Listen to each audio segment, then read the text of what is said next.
Hello students, in the previous lecture we have discussed the three major factors which were affecting posology. Means the factors which were affecting posology, the main factors were age, gender and body weight.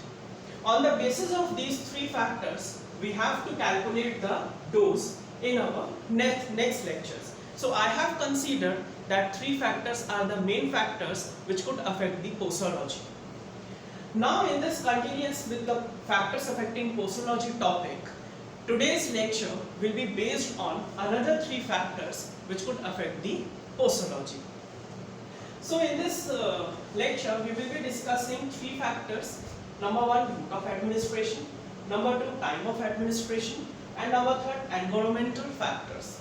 So these are the three factors which affects the posology.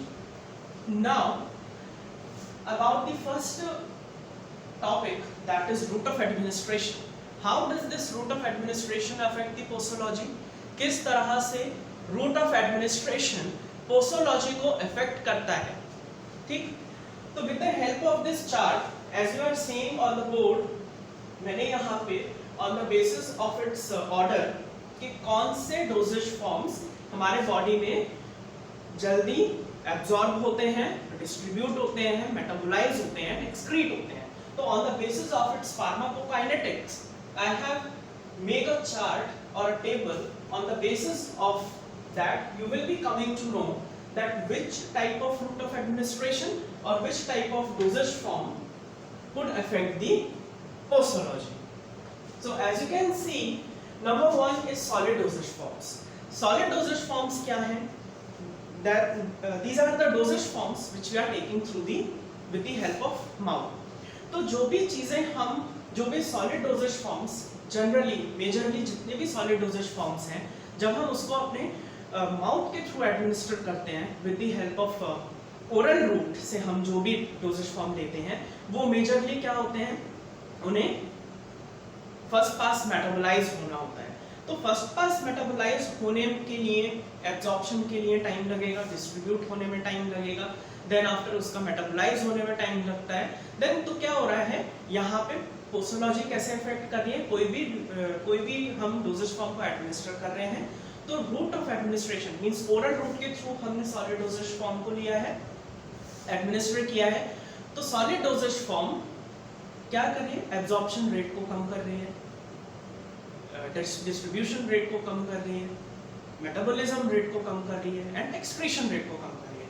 सो यहाँ पे solid dosages form posology को effect करेगा. Then solid से थोड़ा ज्यादा absorption semi solid करता है, थोड़ा ज्यादा फार्माकोकाइनेटिक चेंजेस इसमें होते हैं, मतलब पॉजिटिव एनवायरनमेंट की तरफ, like absorption, distribution, metabolism and excretion as compare to हम सॉलिड डोजेज फॉर्म से कंपेयर करें तो सेमी सॉलिड डोजेज फॉर्म में वो ज्यादा होता है as compare to semi solid dosages form. जब हम लिक्विड डोजेज फॉर्म्स को एडमिनिस्टर करते हैं, ठीक, जब हम लिक्विड डोजेज फॉर्म को एडमिनिस्टर करते हैं तो because of its less surface area the particle size is very fine, particle size fine होगा तो सरफेस एरिया ज्यादा होगा, सरफेस एरिया ज्यादा होगा तो हमारा जो एब्जॉर्प्शन रेट है वो ज्यादा होगा. ठीक. Then gaseous dosages form, gaseous dosages forms are more absorptive than the liquid dosages form.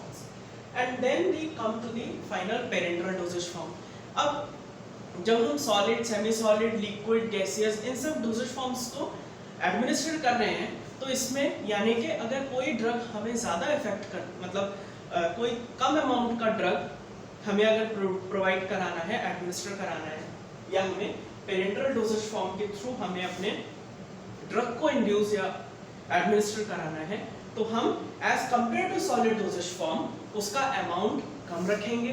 क्यों? Because parental dosages form directly administer into the blood stream, directly administer into the blood stream में एक मतलब बिल्कुल ही चला जाता है, distribute हो जाता है. So this is all about the route of administration और the way in which we are taking the doses forms. So doses forms को जब हम एडमिनिस्टर कर रहे हैं तो उसके अमाउंट को हमें किस तरह से कैलकुलेट करना है वो डिपेंड करता है कि हम किस टाइप का डोजेज फॉर्म ले रहे हैं। For example solid dosages form में अगर हम पैरासीटामोल एडमिनिस्टर करते हैं तो you generally use to take 500 milligram of paracetamol, 750 milligram of paracetamol, ठीक। बट जब हम पेरेंटल डोजेज फॉर्म में पैरासीटामोल को फॉर्मुलेट करते हैं, उसकी डोज को कैलकुलेट करेंगे, तो it will be 3 ml, it will be 5 ml। तो इन दिस वे हमारे डोजेज फॉर्म के कैलकुलेशंस चेंज होते हैं, डोजेज फॉर्म के कैलकुलेशंस चेंज होते हैं on the basis of its route of administration. Another factor is time of administration. अब now time of administration में क्या है, सिंपल सी चीज है यहाँ, प्रेजेंस और absence of food. For example जब भी हमारे प्रिस्क्रिप्शन में कोई भी ऐसे ड्रग्स होते हैं जो हमें खाने के बाद लेने हैं, जो हमें खाने से पहले लेने हैं, तो ये जितने भी इंस्ट्रक्शंस डॉक्टर प्रोवाइड कराते हैं, इट इज बिकॉज क्योंकि टाइम ऑफ एडमिनिस्ट्रेशन भी पोस्टोलॉजी को अफेक्ट करता है। अब एग्जाम्पल है, फॉर एग्जाम्पल अगर हम प्रेजेंस ऑफ फूड में, मतलब हमने अपने मील्स को ले रखा है, after taking meals if we are taking the dose, तो कोई डोजेस क्या होती हैं, उनका एब्जॉर्प्शन कम होता है, वेयर एज कुछ ड्रग्स ऐसे होते हैं जिनका absorption, distribution, metabolism and excretion, चारों ही चीजें प्रेजेंस ऑफ फूड के बाद, मतलब फूड को, मील को हमें एडमिनिस्टर करने के बाद जब हम दवाई लेते हैं तो वो एब्जॉर्प्शन उनका ज्यादा होता है। But some drugs are there जिनके प्रेजेंस में उनका एब्जॉर्प्शन कम हो जाता है। इसी तरह से एब्सेंस ऑफ फूड, अगर हम एब्सेंस ऑफ फूड, हम बिल्कुल एम्प्टी स्टमक कोई भी मेडिकेशन ले रहे हैं, फॉर एग्जांपल कॉर्टिवर ऑयल हो गया, आयरन, आर्सेनिक और traces of elements if we are taking, तो it causes irritation. So time of administration also affects the postology. In the third factor, that is environmental factors. Environmental factors also affect the postology. For example, day time में अगर हम किसी stimulant को लेते हैं तो stimulant जो है it will show a additive effect because of the presence of day, because of the presence of brightness. So अगर हम ऐसे ही स्टिमुलेंट्स को नाइट टाइम में लेते हैं तो वो उतना इफेक्ट नहीं दिखा पाते जितना कि वो डे टाइम में स्टिमुलेंट अपने इफेक्ट्स को शो करते हैं। For example effect of caffeine. Another thing is dark. अगर हम रात की बात करते हैं तो सेडेटिव्स जो हैं वो बेसिकली मोर इफेक्टिव होते हैं नाइट में, ठीक। तो एनवायरमेंटल फैक्टर भी सिनर्जिज्म और एंटागोनिज्म, इन दोनों फैक्टर्स को अफेक्ट कर रहा है। जब सिनर्जिज्म और antagonism because of environmental factors के थ्रू कॉज हो रही है, तो यानी कि posology, calculation of dose of a drug भी इसके थ्रू अफेक्ट होगी।